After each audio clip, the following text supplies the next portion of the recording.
as we are set to have this conversation about institutions, I get a alert on my phone that says Donald Trump has now fired nearly the Mhm.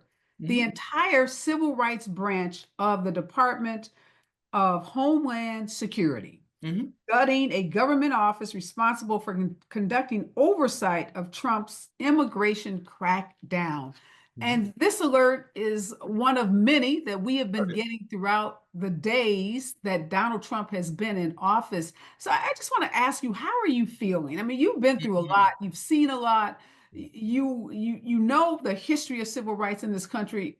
Just talk to me for a minute about how you're feeling. We as a people, we as an American people, certainly we as Black people have come through a lot, lived through a lot, and we know a lot about our history and our struggles and our resilience.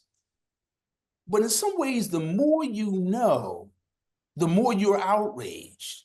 The more you know, the more you find yourself uh, uncomprehending the daily madness coming out of Washington, right? So, in other words, where we have a constitutional democracy literally teetering on the pillars, as we have a group of unconstitutional henchmen, like literally sawing at the pillars, destroying the pillars of our country. And so many days I wake up remembering people like Thurgood Marshall, people like Paulie Murray, people like Mhm. Constance Baker Motley, people like William Monroe Trotter. And I ask myself, if they did all they did with what little they had, why Mhm. can't we do more with all that we have been given? We have been given a legacy, right? We have been given this tradition of resilience, and not for nothing, their great grandchildren